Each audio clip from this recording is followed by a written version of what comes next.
ప్రేమస్వరూపుడవగు మా కన్న తండ్రి, మమ్మల్ని ప్రేమించి సజీవ లెక్కలో ఉంచి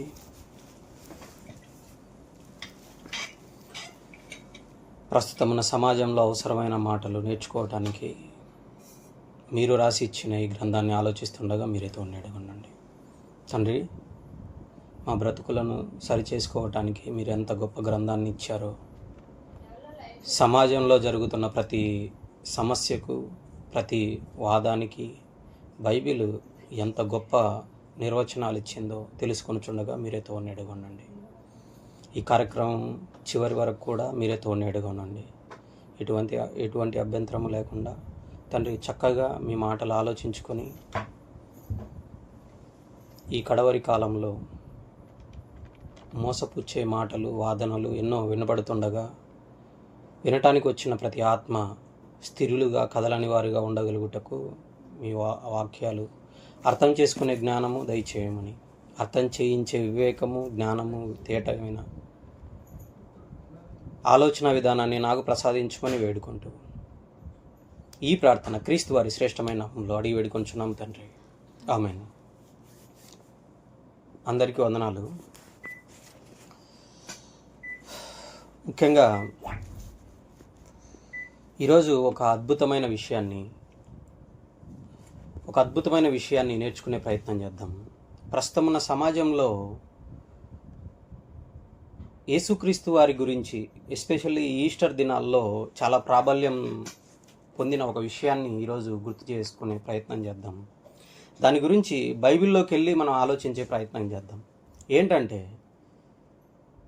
యేసుక్రీస్తు వారిదిగా చెబుతూ నేటి సమాజంలో ఒక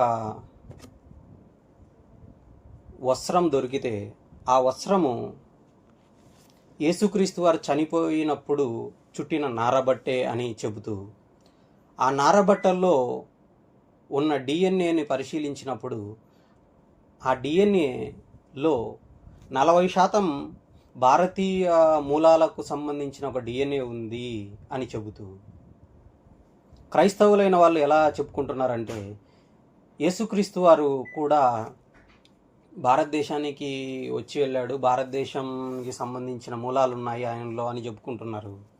ఇంకా మత ఛాందసవాదులైన వాళ్ళు ఎలా చెప్పుకుంటున్నారు తెలుసా? దీన్ని పెద్ద గొర్రె కూడా మన భారతీయుడికే పుట్టాడంట అని చెప్పుకుంటున్నారు. ఎంత దౌర్భాగ్యమైన స్థితి అంటే, ఇది వింటున్నప్పుడు క్రైస్తవులైన వాళ్ళు బైబిల్లోకి వెళ్ళి ఆలోచించకుండా,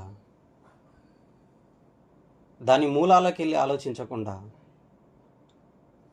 యేసుక్రీస్తు వారి డిఎన్ఏలో భారతీయ మూలాలు ఉన్నాయని చెప్పుకుంటూ, భారతదేశానికి వచ్చిన ఈ క్రైస్తవ్యం కూడా విదేశీ మతం అని ఎలా అంటారు అని ఒక రకమైన విపరీత వాదాలు చేసుకుంటూ వెళ్ళిపోతున్నారు క్రైస్తవులైన వాళ్ళు కూడా.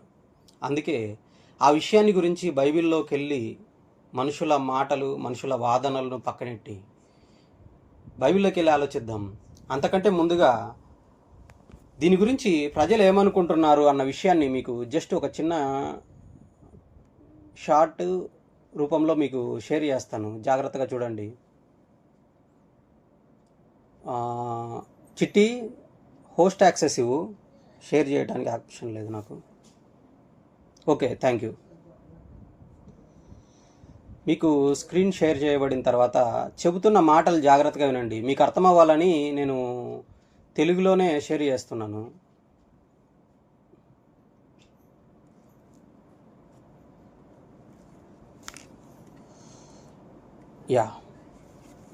ఇతను చెబుతున్న మాట మళ్ళీ చూస్తే,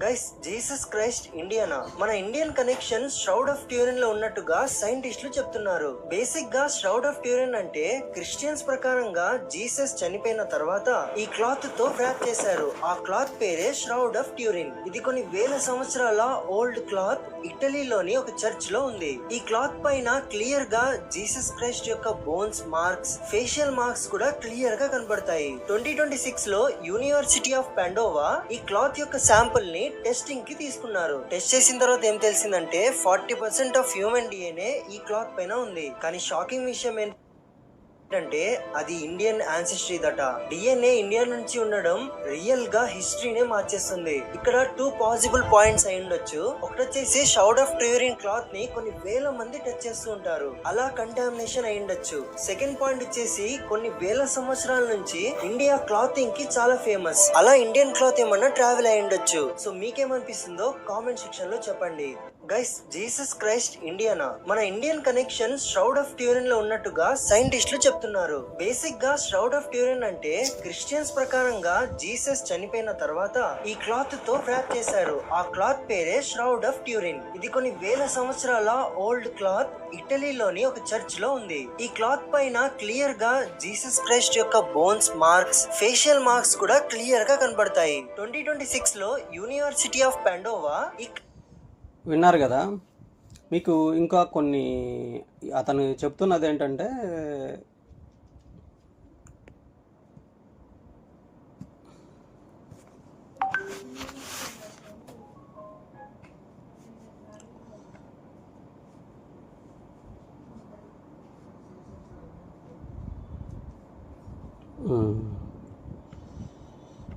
దయచేసి ఇంకా షౌడ్ ఆఫ్ ట్యూరిన్ అనే దాని గురించి ఇంతకు ఏం చెప్తున్నారు అనేది కూడా చూసే ప్రయత్నం చేద్దాం.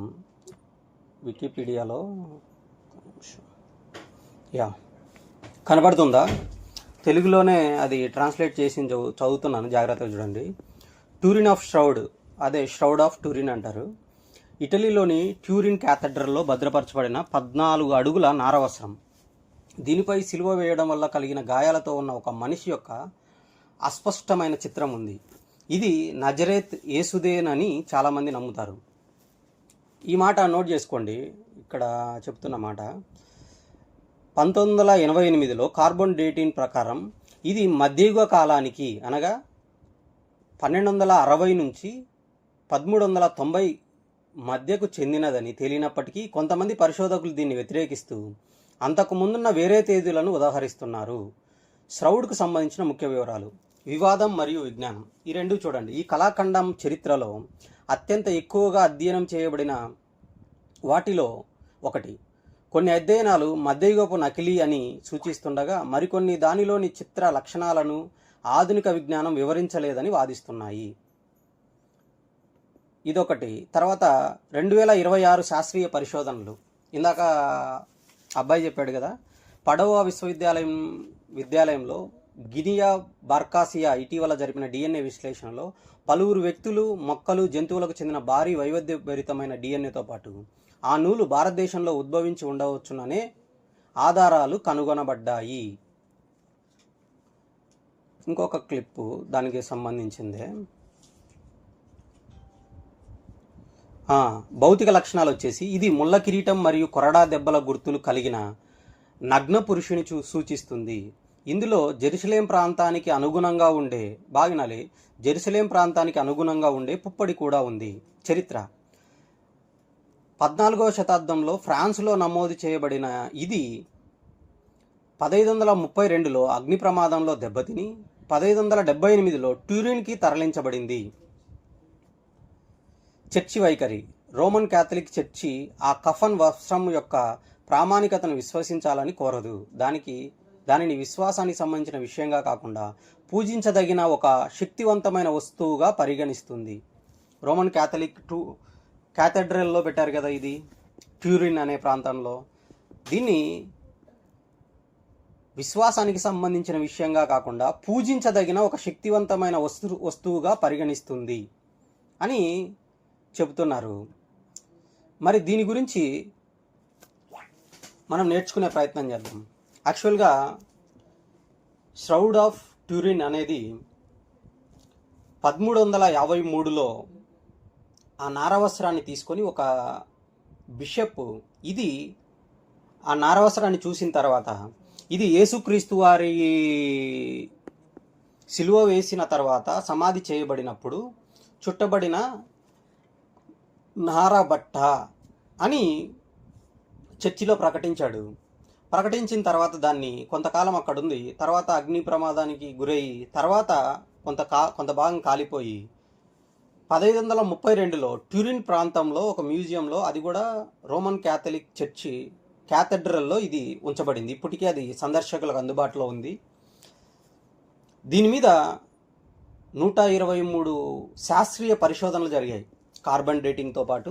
చాలా 1988లో కార్బన్ డేటింగ్ వచ్చిన తర్వాత దీని మీద కార్బన్ డేటింగ్ చేసి కనుక్కున్న విషయం ఏంటంటే, ఇది మధ్యయుగ కాలానికి చెందినది, అనగా 1290 నుంచి 1300 ఆ మధ్య కాలంలో తయారు చేయబడిన వస్త్రము అని వాళ్ళు తేల్చి చెప్పేశారు. ఏమని? 1300, 1200, 13, 14 శతాబ్దాల్లో తయారు చేయబడిన వస్త్రము అని. అయితే ఇది యేసుక్రీస్తు వారిదే, అంటే యేసుక్రీస్తు వారికి చుట్టిన వస్త్రమే అని చాలామంది వాదిస్తున్నారు. కానీ యేసుక్రీస్తు వారు ఎప్పుడు ఈ భూమి మీద జీవించారు అని అంటే మనందరికీ తెలిసిన విషయమే, 2000 సంవత్సరాల క్రితం. ఇది సాక్షాత్తు యేసుక్రీస్తు వారికి చుట్టిన వస్త్రమే అని ఇప్పటికీ ఆ ట్యూరిన్ క్యాథడ్రల్లో ఉన్నటువంటి క్యాథలిక్లు అది పూజింపదగిన ఒక శక్తివంతమైన వస్త్రముగా లేదా వస్తువుగా పరిగణిస్తూ ఉన్నారు. దీనికి సంబంధించి బైబిల్లోకి వెళ్ళే ప్రయత్నం చేద్దాం. నిజంగానే దీని గురించి తెలియటానికి ఇలాంటి సంఘటనలు ఎదురవుతాయని దేవునికి తెలిసి బైబిల్లో చాలా విషయాలు రాశారు. యేసుక్రీస్తు వారు జీవితానికి సంబంధించి ఆయనతో పాటు సంచరించిన శిష్యులు, ఆ శిష్యుల్లో ఆయన రొమ్మున ఆనుకొని ఉన్న ప్రియమైన శిష్యుడే జబదయి కుమారులలో ఒకడు యోహాను గారు. ఆయన ఏం రాశాడో మొట్టమొదటగా చూసి ముందుకెళ్లే ప్రయత్నం చేద్దాం. జాగ్రత్తగా చూడండి. యోహాను గారు రాసిన మొదటి పత్రిక 1వ అధ్యాయము 1-2 వచనాలు చూద్దాం. చూడండి, యోహాను గారు రాసిన మొదటి పత్రిక 1వ అధ్యాయము 1-2 వచనాలు. ఇది యోహాను గారు చెప్తున్నారు యేసుక్రీస్తు వారి గురించి. జీవవాక్యమును గూర్చినది అంటే మీరు జాగ్రత్తగా వినాలి. చాలా సమాజంలో ఇది ఎంత సెన్సిటివ్ ఇష్యూ అంటే, క్రైస్తవులైన వారు దీన్ని ఓన్ చేసుకుంటూ యేసుక్రీస్తు వారు కూడా భారతీయ మూలాలకు చెందిన వ్యక్తుల డిఎన్ఏను కలిగి ఉన్నారు అని చెబుతూ క్రైస్తవం విదేశీ మతం కాదని వీళ్ళు చెప్పుకుంటుంటే, మత ఛాందస్వాదులు ఏమంటుకుంటున్నారు తెలుసా? క్రైస్తవులను గొర్రెలు అంటున్నారు కదా. పెద్ద గొర్రె అని యేసుక్రీస్తు వారికి చెబుతూ, పెద్ద గొర్రె కూడా భారతీయుడికే పుట్టాడట అని చాలా అగౌరవంగా మాట్లాడుతున్నారు. ఇంత సున్నితమైన అంశం, ఇంత సంచలనాత్మకమైన విషయాన్ని మనం బైబిల్లోకి వెళ్ళి ఆలోచిస్తున్నాం. చాలా జాగ్రత్తగా వినండి. యోహాను గారు అంటే యేసుక్రీస్తు వారి రొమ్మున ఆనుకునే లేదా ఆయనకు అతి దగ్గరగా సన్నిహితంగా ఉండే శిష్యుడైనటువంటి యోహాను గారు రాస్తున్నమాట, జీవవాక్యమును గూర్చినది అనగా యేసుక్రీస్తు వారిని గూర్చినది. ఆది నుండి ఏది ఉండేనో మేమేది వింటిమో, అంటే యేసుక్రీస్తు వారు ఆది యందు వాక్యం ఉండెను, వాక్యము దేవుడై ఉండెను, ఆ వాక్యమే శరీరధారి అయి కృపాసత్య సంపూర్ణుడిగా ఈ లోకమందు నివసించేనని యోహాను సువార్తలో చెప్పాడు కదా. 1వ అధ్యాయం 1వ వచనం నుంచి చెప్పుకుంటూ వచ్చాడు కదా. దాని గురించి చెప్తున్నాడు. ఆది నుండి ఏది ఉండెనో మేమేది వింటిమో అంటే అపోస్తులైన వారి గురించి నొక్కి ఒక్కానిస్తూ చెప్తున్నాడు. మేమేది వింటిమో, కన్నులారా ఏది చూచితిమో, అంటే యేసుక్రీస్తు వారిని కన్నులారా వీళ్ళు తప్ప ఇంకెవరు చూశారు చెప్పండి? 3.5 సంవత్సరాలు ఆయనతో పాటు కూర్చున్నారు, ఆయనతో పాటు నిద్రపోయారు, ఆయనతో పాటు ప్రయాణం చేశారు, ఆయనతో పాటు సముద్రం మీద ప్రయాణం చేశారు. ఆయన చనిపోయినప్పుడు ఈయన ఉన్నాడు, తిరిగి లేచిన తర్వాత కూడా ఉన్నారు. చాలా విషయాలు తమ జీవితాలలో కొన్ని సంవత్సరాల పాటు యేసుక్రీస్తు వారి ప్రకటన జీవిత కాలం అంతా వీళ్ళు పక్కన ఉన్నట్టుగా తెలుస్తుంది. అందుకే అంటున్నారు, కన్నులారా ఏది చూచితిమో, ఏది నిదానించి కనుగొంటిమో. వీళ్ళు కనుక్కున్నారంట యేసుక్రీస్తు వారితో ఉండి, ఏది నిదానించి కనుగొంటిమో, మా చేతులు దేనిని తాకి చూచెనో, ఆయన శరీరాన్ని తాకి చూచెనో అది మీకు తెలియజేయుచున్నాము. యేసుక్రీస్తు వారి గురించి తెలియజేస్తున్నారంట. ఇంతకు ఈయన గురించి చనిపోయిన తర్వాత తిరిగి లేచాడు. ఆ విషయం అందరికీ తెలుసు. ఆయన సమాధే ప్రపంచంలో ఎంతో మంది భూమి మీద పుట్టి చనిపోయినప్పటికీ తెరవబడిన ఏకైక సమాధి ఆయనది మాత్రమే. అందులో ఎముకలున్నాయా, లేదా కుళ్ళిపోయిన మట్టి తాలూకు అవశేషాలు ఉన్నాయా, ఏమున్నాయి? ఆయన సమాధి ఎలా ఉందో ఏంటో అసలు దేవుడు బైబిల్లో రాయించాడు. ఈయన అన్నాడు ఏమని? మేము కన్నులారా చూసాము, చేతులు ఏది తాకి ఆ మాట చూడండి, తాకి మా చేతులు దేనిని తాకి చూచెనో, ఏది నిదానించి కనుగొంటిమో అది మీకు తెలియజేయుచున్నాము అన్నాడు. అంటే తెలియజేయుచున్నాము అంటున్నాడు. అంటే అపోస్తులైన వాళ్ళందరూ ఒక విషయాన్ని తెలియజేశారంట యేసుక్రీస్తు వారి గురించి. అదే ఈరోజు మనం నేర్చుకోబోతున్నాం. అదే మన పాఠం. ష్రౌడ్ ఆఫ్ టురిన్కి బైబిల్ ఆధారాలు ఉన్నావా? అది మన పాఠం ఈరోజు. ష్రౌడ్ ఆఫ్ టురిన్ అంటే యేసుక్రీస్తు వారిదిగా చెప్పబడుతూ నేటి ప్రపంచంలో ప్రచారం చేయబడుతున్న నారవస్త్రము యేసుక్రీస్తు వారికి చుట్టిన నారవస్త్రమేనా, దానికి బైబిల్ ఆధారాలు ఉన్నాయా అనేది మనం చూస్తున్నాం.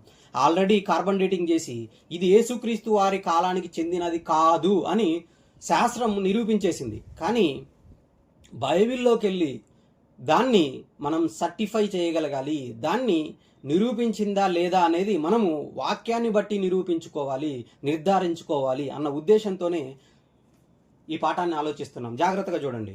లూకాసు వార్త 24వ అధ్యాయం 3వ వచనం చూడండి. లూకాసు వార్త 24వ అధ్యాయము 3వ వచనం చదవండి. యేసుక్రీస్తు వారు చనిపోయి తిరిగి లేచిన తర్వాత చెప్తున్న మాట ఇది. లూకాసు వార్త 24వ అధ్యాయము 3వ వచనం. ప్రభువైన యేసు దేహము వారికి కనబడలేదు.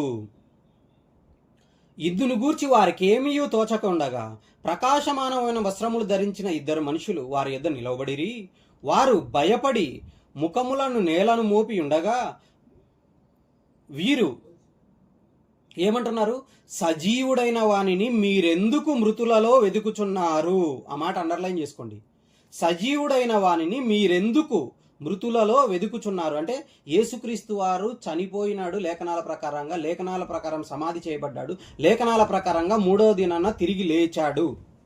ఆయన సజీవుడైన తర్వాత ఆయనను మృతులలో ఎందుకు వెతుకుచున్నారు అడిగిన మొట్టమొదటి ప్రశ్న దేవదూతలు. ఇది చాలా తీవ్రమైన ప్రశ్న. ఈ ప్రశ్నకు సమాధానం చివరికి వచ్చే లోపల మీకు అర్థమవుతుంది. జాగ్రత్తగా వినండి. ఆయన ఇక్కడ లేడు, ఆయన లేచి ఉన్నాడు. చూడండి, ఆయన ఇక్కడ లేడు, ఆయన లేచి ఉన్నాడు. ఆయనను మృతుల్లో నుండి వెతకకూడదు అని చెప్తున్నాడు. ఇక్కడ మృతులలో ఎందుకు వెతుకుచున్నారు అంటున్నాడు. ఆయన సజీవుడైనాడు, ఆయనను మృతుల్లో ఎందుకు వెతుకుచున్నారు అని దేవదూతల ద్వారా దేవుడు పలికించిన మాటను మీరు చదివారు. అవును, ఆయన్ను వెతకటం లేదండి, నారవస్త్రాన్ని దొరికిందంటున్నారు. మరి యేసుక్రీస్తుకు చుట్టిన నారవస్త్రం గురించి బైబిల్లో రాయబడింది కదా అని ఇంకా వాదించే క్రైస్తవులు లేకపోలేదు. వారికి సంబంధించి ఆ రెఫరెన్స్ కూడా చూపిస్తాను చూడండి. యోహాను సువార్త 20వ అధ్యాయం 2వ వచనం నుంచి 7వ వచనం వరకు చదువుదాం చూడండి. యోహాను సువార్త 20వ అధ్యాయము 2వ వచనం నుంచి. మొట్టమొదట మగ్దలేని మరియ వచ్చింది. మగ్దలేని మరియ వచ్చేసి రాయి తీయబడినట్టు చూచి ఆమె పరిగెత్తుకొని పోతుంది. రెండవ వచనం నుంచి ఆమె పరిగెత్తుకొని సీమోను పేతురుని వద్దకును యేసు ప్రేమించిన మరియొక శిష్యుని వద్దకును వచ్చి ఏమంటుంది? ప్రభువును సమాధిలో నుండి ఎత్తుకొని పోయిరి, ఆయనను ఎక్కడ ఉంచిరో ఎరుగమని చెప్పాను. ఇప్పటికీ ఇంకా ఈమెకు తెలియలేదు, ఎవరో ఎత్తుకొని పోయినారా అని అనుకుంటుంది. ఎక్కడ ఉంచిరో ఎరుగమని అని చెప్పాను. కాబట్టి పేతురును ఆ శిష్యుడును బయలుదేరి సమాధి వద్దకు వచ్చిరి. వారిద్దరు కూడి పరిగెత్తుచుండగా, యోహాను సువార్త 4వ అధ్యాయం 20వ అధ్యాయం 4వ వచనం చదువుతున్నా. కూడి పరిగెత్తుచుండగా ఆ శిష్యుడు అనగా యోహాను గారు, ఇందాక మనం చూసామే, ఏది తాకి చూచానో మా చేతులు, ఏది నిదానించి కనుగొంటిమో, ఎలాగా మేము ఆయనతో ఉన్నామో అని చెబుతున్నాడే, ఆయన చెప్తున్నాడు ఏమని? ఆయన పరిగెత్తుకుంటూ వెళ్తూ ఆ శిష్యుడు పేతురు కంటే త్వరగా పరిగెత్తి ముందుగా సమాధి వద్దకు వచ్చి వంగి నారబట్టలు పడియుండుట చూచెను. నోట్ చేసుకోండి ఆ మాట. వంగి నారబట్ట అని ఉందా, నారబట్టలు అని ఉందా? నోట్ చేసుకోండి ఆ పాయింట్. వంగి నార బట్టలు పడిండుట చూసెను గాని అతడు సమాధిలో ప్రవేశింపలేదు. ఇక్కడ దొరికిన వస్త్రము 14 అడుగుల పొడుగున్న ఒకే ఒక నార బట్ట. ఇక్కడ నార బట్టలు పడి ఉండట చూచాను కానీ అతడు సమాధిలో ప్రవేశింపలేదు. ఇతను చూసిందేంది?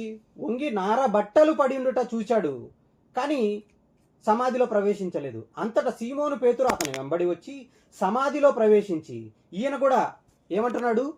పొయ్యి చూసిన వ్యక్తి ఏం రాస్తున్నాడు, ఏమి చూసినాడో అతను రాయటం కాదు, పరిశుద్ధాత్మ దేవుడు ఈ మాటను రాయిస్తున్నాడు యోహాను గారితో. నార బట్ట కట్టారా, నార బట్టలు ఉన్నాయి అనేది నోట్ చేసుకోవాలి పాయింట్. పేతురు గారు ఈయన బయట నుంచి చూశాడు కాబట్టి అది నార బట్టనా బట్టలా అనేది మనం నిర్ధారించకూడదు అని మీరు అంటే, చివర కింద చెప్తున్నాడు చూడండి. అంతట సీమోను పేతురు అతని వెంబడి వచ్చి సమాధిలో ప్రవేశించి నార బట్టలు పడి ఉండుట చూచెను. నార బట్టలు పడి ఉండుట చూచెను. పేతురు గారు చూశారు.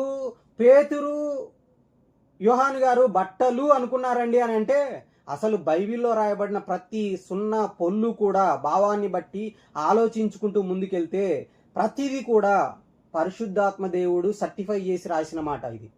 మరి ఈడ బట్టలు ఉంది కాబట్టి నార బట్టలు ఉన్నాయని మనం కన్ఫర్మ్ చేయటం కాదు, జాగ్రత్తగా వినండి. ఇక్కడ నార బట్టలు పడిండుటయు ఆయన తల రుమాలు నార బట్టల యొద్ద ఉండక వేరుగా ఒకచోట చుట్టి పెట్టి ఉండుటయు చూచెను. నోట్ చేసుకోండి. ఈ మాటని ఎవరు రాయిస్తున్నారు? దేవుడు పరిశుద్ధాత్మ ప్రేరేపణ వలన పేతురు యోహాను గారు ఏమి చూశారో అది యోహాను గారి ద్వారా రాయిస్తున్నాడు. యోహాను గారు మొదట తొంగి చూచి నారబట్టలు పడిండుట చూశాడు. తర్వాత పేతురు గారు లోపల ప్రవేశించి నారబట్టలు పడిండుట చూచి నారబట్టలు ఉన్న చోట కాకుండా తల రుమాలు వేరొక చోట చుట్టి పెట్టి ఉండుట. ఆ మాట అండర్లైన్ చేసుకోండి. చుట్టి పెట్టి ఉండుట అంటే నారబట్టలు ఉన్నాయి, చుట్టి పెట్టి ఉండుట. బైబిల్ని ఇంత డీప్గా ఆలోచించాలి. జాగ్రత్తగా వినండి. బైబిల్ ఏదో ఆషామాషిగా అలాగా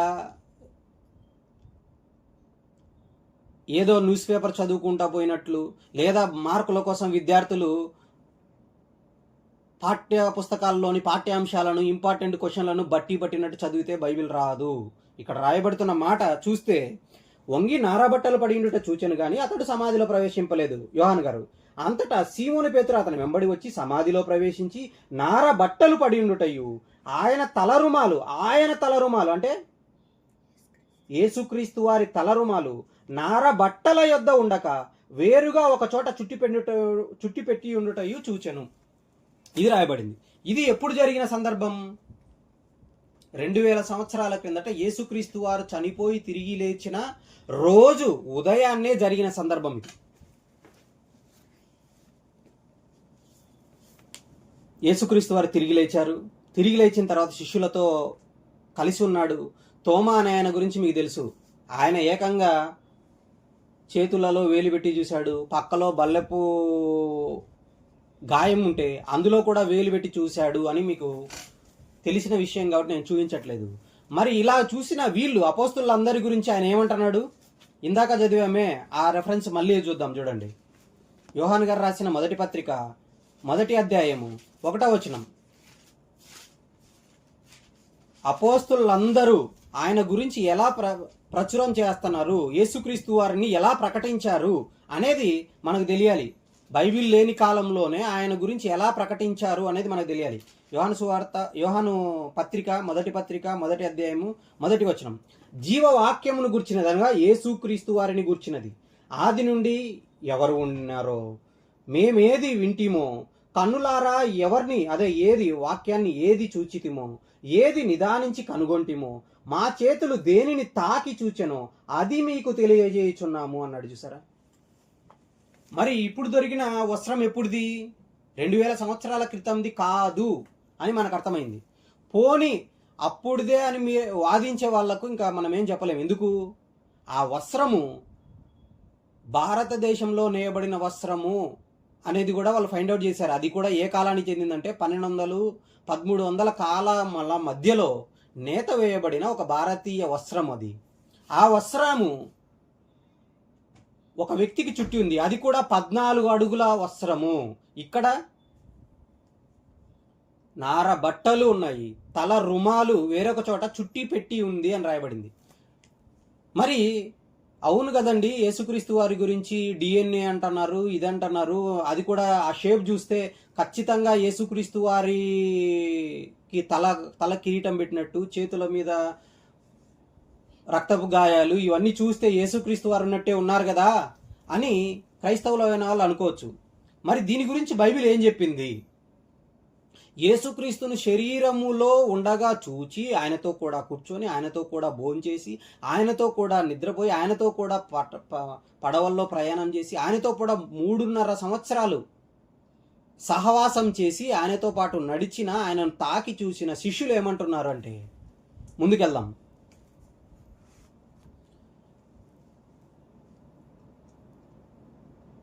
ఏమని చెబుతున్నారంటే జాగ్రత్తగా వినండి. ఇది అపోస్తులందరూ తమని తాముగా కలుపుకుంటూ ఒక్కరిగా కలుపుకోలేదు. ఇందాక కూడా యోహాను గారి గురించి మీకు చూపించాను. మేమేది కనుగొంటామో దానినే తెలియజేయుచున్నాము అంటున్నారు. వాళ్ళ సొంత మాటలు కాదు, ఇది దేవుడే వాళ్ళందరినీ ప్రేరేపించి వేరు ప్రాంతాలలో, పౌలు గారు ఒక చోట పత్రిక రాస్తే, ఈ యోహాను గారి రాసిన మొదటి పత్రిక ఇంకో చోట యోహాను గారు రాశారు. కలిపి తెలియజేయుచున్నాము, అందరూ కలిపి ఒకటే తెలియజేస్తున్నారు. పౌలు గారు కూడా దీని గురించి ఏమన్నారో చూద్దాం. చూడండి, ఏంది పౌలు గారు కూడా చెప్పారా? అసలు ఆయన గురించి ఏం చెప్పాడో ఇప్పుడు ఇదంతా మీరు మనసులో పెట్టుకుంటే పౌలు గారు చెప్పిన మాటలను మనం జాగ్రత్తగా ఆలోచించి అర్థం చేసుకునే అవకాశం ఉంటుంది. కొరింథీయులకు రాసిన 2వ పత్రిక 5వ అధ్యాయం 16వ వచనం చూడండి. కొరింథీయులకు రాసిన 2వ పత్రిక 5వ అధ్యాయము 16వ వచనం. 5వ అధ్యాయం 16వ వచనం. 5వ అధ్యాయం 16వ వచనం. కావున పైన 15 నుంచి చదువుదాం చూడండి.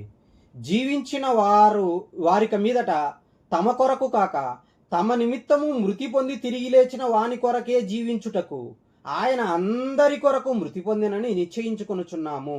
యేసుక్రీస్తు అందరి కోసం చనిపోయాడని నిశ్చయించుకొనుచున్నాము. కావున ఇక మీదట మేము శరీర రీతిగా ఎవరినైనాను ఎరగము. అంటే ఆల్రెడీ సంఘానికి వచ్చిన వాళ్ళు కూడా శరీర రీతిగా మేము ఎరగం.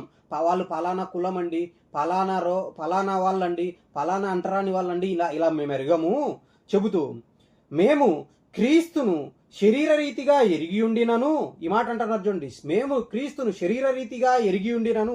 యేసుక్రీస్తుని శరీర రీతిగా ఈయన కూడా ఎరిగాడా? చనిపోయి తిరిగి లేచిన తర్వాత నీవు హింసించుతున్న యేసును అని కనబడ్డాడు. ఈవెన్ మేము అంటున్నాడు. మేము అంటే అపోస్తులందరితో కలుపుకొని మాట్లాడుతున్నమాట ఇది. మేము క్రీస్తును శరీర రీతిగా ఎరిగి ఉండినను, ఇక మీదట ఆయనను అలాగు ఎరుగము అనగా యేసుక్రీస్తు వారికి రక్తాన్ని బట్టో, యేసుక్రీస్తు వారి శరీరాన్ని బట్టో, యేసుక్రీస్తు వారి ముఖాన్ని బట్టో, యేసుక్రీస్తు వారి రంగును బట్టో, యేసుక్రీస్తు వారి వెంట్రుకలను బట్టో, యేసుక్రీస్తు వారిని వేయబడిన సిలువ ఒకటి ఉంటుంది కదా, ఉండదా? యేసుక్రీస్తు వారు చనిపోయి తిరిగి లేచిన తర్వాత సిలువ యేసుక్రీస్తు వారి శరీరాన్ని సమాధి చేశారు. సమాధి చేసి తిరిగి లేచిన తర్వాత ఆయన దేహం అయితే సమాధిలో లేదు, కానీ యేసుక్రీస్తు వారిని సిలువ వేసిన ఆ సిలువ కల్వరిగిరిపై ఉంటదా ఉండదా? నేను అడుగుతున్న ప్రశ్న సూటిగా. అలాంటి సిలువ ఉన్నప్పటికీ, ఆయన కొట్టిన మేకులు కూడా ఆ కాలానికి ఉన్నప్పటికీ, వీళ్ళు పోయి ఆ సిలువను పూజించండి అని కానీ, ఆ మేకులు యేసుక్రీస్తు వారిని సిలువేసాయి అని చెప్పేసి ఆ మేకులను తెచ్చి భద్రపరచడం కానీ, ఇలాంటి పనులు ఎవరు చేయలేదు? అపోస్తలులు చేయలేదు. నోట్ చేసుకోండి ఈ పాయింట్. ఎందుకు చేయలేదు? ఇక్కడే ఆన్సర్ వస్తుంది. ఏమని చూడండి, 16. మేము క్రీస్తును శరీర రీతిగా ఎరిగి ఉండెను, ఇక మీదట ఆయనను అలాగు ఎరుగము అంటే ఆయన శరీరం గురించి, ఆయన రక్తం గురించి, ఆయన మాంసం గురించి శరీర రీతిగా ఉన్నాడు కదా, ఆ శరీరమును గురించి మేము ఎరగము. ఇక మీదట ఎలా ఎరుగుతాము, ఎలా చూస్తాము? యేసుక్రీస్తు వారంటే ఎంత గొప్పగా వాళ్ళు సమాజానికి పరిచయం చేశారంటే అపోస్తులైన వాళ్ళు. ఆయన సిలువ వేసిన సిలువ ఉన్నప్పటికీ, ఆయనను చుట్టిపెట్టిన నారబట్టలు ఉన్నప్పటికీ అవేమన్నా దాచిపెట్టారా పేతురు కానీ యోహాను గారు కానీ? అవేవి చేయలేదు. ఎక్కడో 1300 సంవత్సరాల 1353లో ఎవరో ఒక ఆయన చర్చి బిషప్గా పిలువబడిన ఆయన బైబిల్ తెలిసింటే ఇలాంటి పనులు చేసేవాడు కాదు. ఆది సంఘములో అపోస్తులైన వాళ్ళే ఇలాంటి పనులు చేయకపోతే వీళ్ళకేంటి? వీళ్ళ చేతుల్లో బైబిల్ ఉన్నా కూడా బైబిల్ని ఆలోచించరు. అపోస్తులైన వాళ్ళే ఈ పనులు చేయకపోతే ఎవరిదో అసలు 1300 కాలానికి చెందిందంటే యేసుక్రీస్తు వారు ఎప్పటి వారు? అసలు 2000 సంవత్సరాల కిందట ఉన్న వ్యక్తి. ఆయనను చుట్టిందే ఈ వస్త్రం అని చెప్పేసి నిర్ధారించటానికి ఈ చర్చి బిషప్ ఎవరు? ఇది దాన్ని భద్రపరిచి ఇది ఏకంగా యేసుక్రీస్తు వారికి చుట్టిన వస్త్రమే అని చెబుతూ ఆ వస్త్రాన్ని ఏకంగా పూజింపదగిన శక్తివంతమైన వస్తువుగా ఇప్పటికీ ఇటలీలోని ఒక ట్యూరిన్ అనే క్యాథడ్రల్లో పెట్టి సందర్శకులకు ఉంచి పూజిస్తున్నారంటే ఇంక వీళ్ళనేమనాలి చెప్పండి? ఎక్కడ యేసుక్రీస్తు వారి గురించి పౌలు గారు ఏమంటున్నారు? శరీర రీతిగా ఆయన్ను మేము ఎరుగము అంటే వీళ్ళు ఏమంటున్నారు? ఆయన శరీర రీతిగానే మాకు కావాలి. యేసుక్రీస్తు వారు శరీర రీతిగా ఎలా ఉంటాడో అదే మాకు కావాలి. యేసుక్రీస్తు వారి శక్తి వద్దు, యేసుక్రీస్తు వారి పునరుత్థాన బలం వద్దు, యేసుక్రీస్తు వారు చనిపోయి తిరిగి లేచిన తర్వాత పొందిన శరీరం యొక్క తాలూకు శక్తి ఘనమైనదిగా, బలమైనదిగా, అక్షయమైనదిగా లేపబడింది కదా. ఆ శక్తి తాలూకు బలాన్ని ఎరగాలి. ఆ పునరుత్థానంలో నేను పాలివాడిని అవ్వాలని క్రైస్తవులు ఆలోచించట్లే. బోధకులైన వాళ్ళే ఆలోచించకపోతే ఇంక విశ్వాసులకు ఎలా తెలుస్తుంది చెప్పండి? కాబట్టి దానికి బైబిల్ ఎటువంటి శాస్త్రీయ ఆధారాలు లేదా లేఖన ఆధారాలు ఇవ్వలేదు. ఒకవేళ ఇది దేవుని సంకల్పంలో యేసుక్రీస్తు వారి మరణ, సమాధి, పునరుత్థానాలను నిరూపించాలి అని దేవుడు అనుకొని ఉంటే పేతురు గారికి చెప్పాడు. యేసుక్రీస్తు వారు ఏమని చెప్పాడు తెలుసా? నీ కాలం ముందుకు, నువ్వు చనిపోయే కాలం వస్తుంది, ఆ టయానికి నువ్వేం చేయాలా? నీ సహోదరులను స్థిరపరచు అంటే ఆ మాటను ఆయన తీసుకొని ఎలా స్థిరపరిచాడు? యేసుక్రీస్తు వారి నారబట్టలు కలెక్ట్ చేసి ఏమన్నా భద్రపరిచాడా? యేసుక్రీస్తు వారిని సిలువ వేసిన ఆ సిలువను పక్కన పెట్టి భద్రపరిచాడా? ఆయన ఏం చేశాడు? లేఖనాలు భద్రపరిచాడు. అదే గత కాలంలో మనం గత వారాల్లో నేర్చుకున్నాం.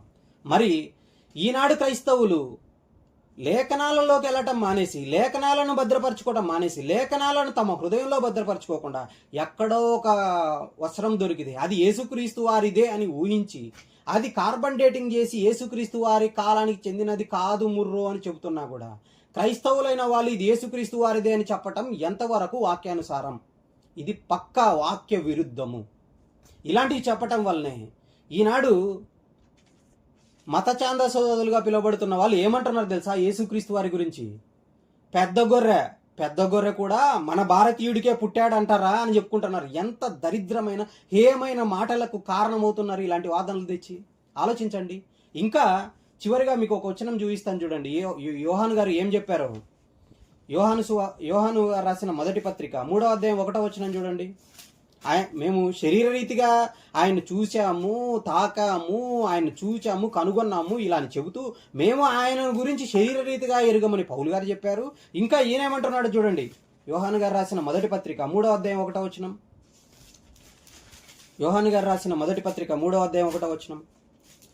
మనము దేవుని పిల్లలమని పిలువబడినట్లు ఇప్పుడు కూడా ఈ వాక్యం వినపడుతుంటే దేవుని పిల్లలైన వాళ్ళు దేవుని మాటలు వింటారు. సత్య సంబంధి అయిన వాడు సత్య సంబంధమైన మాటలు వింటాడు. ఇలాంటి మాటలు వినకుండా అవునండి అది నిజమేనండి అని నమ్ముతున్నారంటే వాళ్ళు దేవుని పిల్లలని పిలువబడరు. ఆ మాట అక్కడ యోహాను గారు రాస్తున్నారు, నేనంటున్న మాట కాదు. జాగ్రత్తగా వినండి. మనము దేవుని పిల్లలమని పిలువబడినట్లు తండ్రి మనకెట్టి ప్రేమను అనుగ్రహించెనో చూడుడి. మనము దేవుని పిల్లలమే. ఈ హేతువు చేత లోకము మనలను ఎరుగదు, ఏలైనగా అది ఆయన్ని ఎరుగలేదు. ఇంకా కింద చెప్తారు చూడండి 2వ వచనం. ప్రియులారా ఇప్పుడు మనము దేవుని పిల్లలమై ఉన్నాము. ఈ వాక్యం ఎవరైతే అంగీకరిస్తారో వాళ్ళే దేవుని పిల్లలు. అందుకే కింద చెప్తున్నారు చూడండి. మనమిక ఏమవుదుమో అది ఇంకా ప్రత్యక్షపరచబడలేదు గాని ఆయన ప్రత్యక్షమైనప్పుడు, అనగా యేసుక్రీస్తు వారు ప్రత్యక్షమైనప్పుడు ఆయన ఉన్నట్టుగానే ఆయనను చూతము గనుక ఆయనను పోలియుందుమని ఎరుగుదుము. ఈ మాట భావం ఏంటో తెలుసా? యేసుక్రీస్తు వారిని 3.5 సంవత్సరాలు మేము కల్లారా చూశాము, ఆయన చెప్పింది విన్నాము, మా చేతులు తాకి చూచాయి, అయినప్పటికీ ఆయనను శరీర రీతిగా ఎరుగము అని అపోస్తులైన వారందరూ ప్రారంభ సంఘానికి అదే నేర్పించారు. వాళ్ళు అదే చేశారు. అయినప్పటికీ శరీర రీతిగా ఎరిగినప్పటికీ ఆయనను మేము శరీర రీతిగా ఎరుగము. ఆయన ఎలా ఎరుగుతామంటే కింద చెప్తున్నట్టు చూడండి, ప్రియులారా ఇప్పుడు మనము దేవుని పిల్లలమై ఉన్నాం. అవన్నీ చెప్పుకుంటా వచ్చి సంఘాలు దాన్ని నిర్ధారించినాయి. యేసుక్రీస్తు వారి సిలువ వేసిన ఆ కలవరికి వెళ్ళిపోయి మేము ప్రార్థన చేస్తాము, ఆ కొండ ఎక్కాలి, యేసుక్రీస్తుని సిలువ వేసిన స్థలం ఇదే అని చెప్పి అక్కడ పోయేసి వాళ్ళు చర్చి కట్టలేదు. అక్కడ ప్రార్థన చేద్దామని ప్రారంభ సంఘాన్ని అంతా తీసుకొని పోలేదు. కొండ ఎక్కి వచ్చిన వాళ్ళు వచ్చినారు కదా, 2,000 మంది, 3,000 మంది, 5,000 మంది, వేలకు వేలు, వాళ్ళందరినీ తీసుకొని వెళ్ళిపోయి అక్కడ వాళ్ళ దగ్గర నుంచి డబ్బులంతా తీసుకొని అక్కడ పెద్ద ఒక గోపురం కట్టి యేసుక్రీస్తు వారి సిలువ వేయబడి ఉంది కదా, దాన్ని కూడా ప్రత్యేకపరిచి నార వస్త్రాలను పక్కన పెట్టి తల రుమాల్ని చుట్టుపెట్టి మరొక చోట ఉంది కదా, ఆ రుమాల్ను కూడా పక్కన పెట్టి యేసుక్రీస్తు వారిని సిలువ వేశారు, దీనికి సాక్షులు, రాబోయే కాలంలో నమ్మని వాళ్ళు వస్తే ఇవి చూపించి నమ్మించండి అని సంఘానికి ఎక్కడా కూడా అపోస్తులైన వాళ్ళు బోధించలేదు. అలాంటప్పుడు 13వ శతాబ్దంలో పుట్టిన ఈ చర్చి బిషప్ ఏదో వస్త్రాన్ని తీసుకొని దానిని యేసుక్రీస్తు వారిదే అని చెప్పటానికి ఎన్ని గుండెలు ఉండాలి. చనిపోయాడు, చచ్చి నరకానికి వెళ్ళాడు ఆ బిషప్. మళ్ళీ చెప్తున్నా, దాన్ని నమ్మే వాళ్ళు కూడా దేవుని పిల్లలు కారు. ఇలాంటి ఎవరైనా నమ్మితే, ఈ జ్ఞానం లేక ఎలా ఉన్నారంటే మనుషులు బైబిల్ని వదిలేస్తున్నారు. కళ్ళకు కనపడే దాన్ని చూసి ఇది ఫలానాదే అని ఎవరో చెబితే దాన్ని నమ్ముతున్నారు. కానీ బైబిల్లో రాయబడిన సత్యాలను పరిశోధిద్దాము, దేవుడు రాయించిన విధానాన్ని, దేవుడు రాయించిన ఆధారాలను దగ్గరికి వెళ్ళి మేము నిర్ధారించుకుందామని ఆలోచన లేదు. అందుకే ఇక్కడ అంటున్నాడు చూడండి, ప్రియులారా ఇప్పుడు మనము దేవుని పిల్లలమై ఉన్నాం. ఈ మాటలు నమ్మిన క్రైస్తవ సంఘం, ప్రారంభ సంఘంలో వాళ్ళకి చెప్తున్నాడు, ఇప్పుడు మనము దేవుని పిల్లలమై ఉన్నాము, మనమిక ఏమవుదుమో అది ఇంకనూ పరచబడలేదు. అంటే చనిపోయిన తర్వాత మనం కూడా తిరిగి లేస్తాము, యేసుక్రీస్తు వారు లేచినట్లు. ఆ రూపం ఎలా ఉంటుందో మనకి ఇంకా ప్రత్యక్షపరచబడలేదు. కానీ ఆయన ప్రత్యక్షమైనప్పుడు, అందుకే యేసుక్రీస్తు వారు 2వ రాకడలో వచ్చినప్పుడు ఆయన రూపం ఎలా ఉంటుందో ఆయన ఉన్నట్లుగానే ఆయనను చూతుము గనుక ఆయనను పోలియుందుమని ఎరుగుదుము. అలా ఎరుగుదుము. యేసుక్రీస్తు వారిని చనిపోయి తిరిగి లేచిన తర్వాత అపోస్తులైన వారు కానీ సంఘం కానీ ఎలా ఎరిగారు? శరీర రీతిగా ఎరగలేదు. ఆయన్ని శరీర రీతిగా ఎరిగి ఉండినను అపోస్తులైన వాళ్ళు ఆయన్ని శరీర రీతిగా ఎరుగమని పౌలు గారు చెప్పారు. పేతురు గారు అందుకే ఆ నారబట్టలాంటివి జాగ్రత్త చేయలేదు, కానీ లేఖనాలను భద్రపరిచాడు. ఆయన నేను చనిపోయిన తర్వాత కూడా మీకు జ్ఞాపకం చేయనట్లు ఈ లేఖనాలను నేను జాగ్రత్త చేస్తున్నా అని చెప్పాడు. ఈ యోహాను గారు ఏమంటున్నారు? మేము తాకి చూసాము, దాని గురించే తెలియజేస్తున్నాము, ఆయనను శరీర రీతిగా మేము ఎరగము, కానీ 2వ రాకడలో వచ్చినప్పుడు ఆయన ఎలా ఉంటాడో అలాగే ఉంటాము. ఎవరుంటారు అలాగా? దేవుని పిల్లలైన వాళ్ళు. దేవుని పిల్లలు ఎవరు? యేసుక్రీస్తు వారిని శరీర రీతిగా ఎరుగని వాళ్ళు. బైబిల్ ప్రార్థించిన దాన్ని బట్టి ఆయన నమ్మేవాళ్ళే. శరీర రీతిగా ఎరగకుండా యేసుక్రీస్తు వారు చనిపోయి తిరిగి లేచి మహామహుని కుడిపార్శ్వం మీద కూర్చొని ఉంటే ఆయన అక్షయమైన దేహము, ఆయన ఘనమైన దేహము, ఆయన బలమైన దేహాన్ని పొందుకోవాలనే నిరీక్షణ కలిగిన క్రైస్తవులుగా మనం కూడా దేవుని పిల్లలుగా ఇలాంటి మాటలు ఎన్ని వినపడుతున్నా కూడా దాన్ని నమ్మకుండా లేఖనాలలోకి వెళ్ళి యేసుక్రీస్తు వారిని చనిపోయి తిరిగి లేచిన ఆ రూపం ఎలా ఉంటుందో ఆనాడు ఆయనతో కలిసి ఉన్న యోహాను గారే మాకు తెలీదు, ఆ రూపము యేసుక్రీస్తు 2వ రాకడలో ఉన్నప్పుడు ఎలా ఉంటుందో అలాగే మనము తిరిగి లేచిన తర్వాత కూడా అలా అవుతామని చెప్పి ఆ నిరీక్షణను ఆనాడున్న సంఘాలకు బోధించినప్పుడు ఈనాడున్న క్రైస్తవ సంఘాల మీద సేవకులుగా, కాపర్లుగా, బోధకులుగా ఎవరైతే పిలువబడుతున్నారో వాళ్ళు ఈ వాక్యాలకు వెళ్ళి ఎందుకు చెప్పలేకపోతున్నారు? వాక్యం చదివేది ఉండదు. అందుకే అలాంటి స్థితిలో మనం ఉండకుండా దేవుని వాక్యాన్ని జాగ్రత్తగా పరిశోధించాలని, సమాజంలో మోసపరిచే మాటలు, తప్పు మార్గమునకు కుయుక్తితో లాగే ఎన్నో విషయాలు, పలువురిని మోసపరిచే భయంకరమైన విపరీతవాదాలు రాబోతున్నాయి యేసుక్రీస్తు వారి రాకడకు ముందుగా. అలాంటి వాటి నుంచి తప్పించే ఏకైక గ్రంథం మన చేతిలో ఉన్న బైబిలే. ఆ బైబిల్ని బాగా వ్యక్తిగతంగా పరిశోధన చేసి ప్రతి సమస్యకు బైబిల్లోకి వెళ్ళి ఆలోచించినప్పుడే ఇలాంటి దేవుడు చెప్పిన మంచి సమాధానాలు మనకు దొరుకుతాయి. ఇప్పుడు చెప్పండి, ష్రౌడ్ ఆఫ్ టురిన్ అనగా యేసుక్రీస్తు వారికి చుట్టిన నార వస్త్రముగా నేటికి పిలువబడుతున్న ఆ వస్త్రము వాక్య ప్రకారము ఆధారము కలిగినదేనా, కలిగినది కాదు అని మనం ఇంతవరకు నేర్చుకున్న వాక్యాలను బట్టి సులువుగా చెప్పచ్చు. కాబట్టి మీరు కూడా గుడ్డిగా ఏటి నమ్మకుండా బైబిల్లోని రాయబడిన విషయాలను బట్టి క్రీస్తునందు విశ్వాసం ఉంచాలని కోరుకుంటూ ఈ మాటలు ముగిస్తున్నాను.